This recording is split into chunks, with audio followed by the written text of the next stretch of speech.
This is a failure. Why can't MAGA Republicans just admit that this was a failure and Doge did absolutely nothing and Elon Musk was only out for himself? What do you make of the Elon Musk, Donald Trump bromance being over and basically Donald Trump saying he has Trump derangement syndrome? I'm wondering what you make of that. So it's actually happening in real time. Trump has just threatened to cut off Elon's subsidies, government subsidies. And Elon says, go ahead, make my day, because it would also end the International Space Station and provide no safe way to deorbit. What do you make of this? Because we gave up NASA. What do you make of this? I gave Elon Musk 6 months. It's been less than that.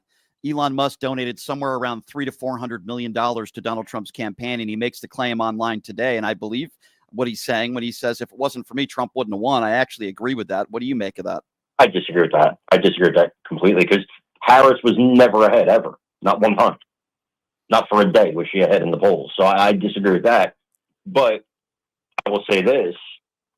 I'm not shocked it ended this way. I said months ago, no relationship that Trump has ever ends amicably, which is unfortunate, just because, big personalities and whatnot. But in this particular case, I'm putting the blame on Elon Musk, and I'll tell you why.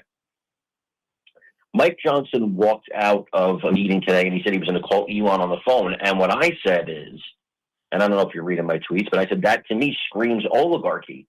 Elon Musk is not a branch of the government. It doesn't have to pass the House, the Senate, get the president's signature, and also pass Elon Musk.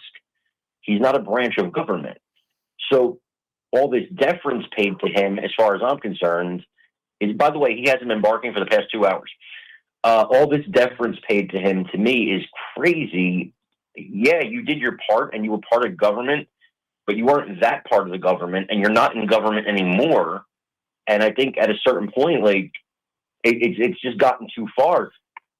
He's not a part of the government. And so when Bernie Sanders says oligarchy, you're proving his point here. If he has to, and I think George Soros, pulled a lot of strings. Okay, but hold on. In a lot of, but he did it quietly. But Carmine, this is what Democrats and anti-Trumpers like myself have been saying for months.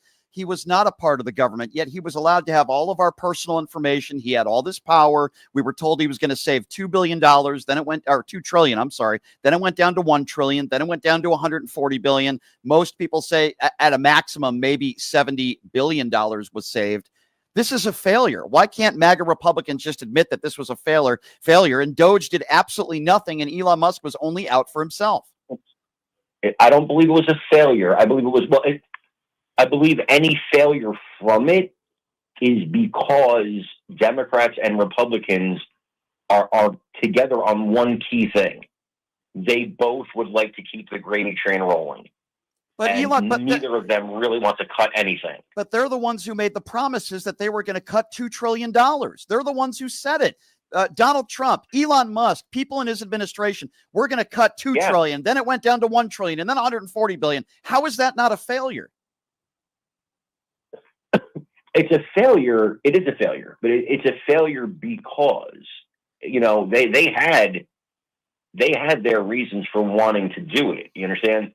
But it's a failure because the government, the people in the government, the people in Congress did not want to get on board with it. They didn't want to make the cuts permanent. Okay. I mean, I appreciate you admitting that it was a failure. I certainly agree with that.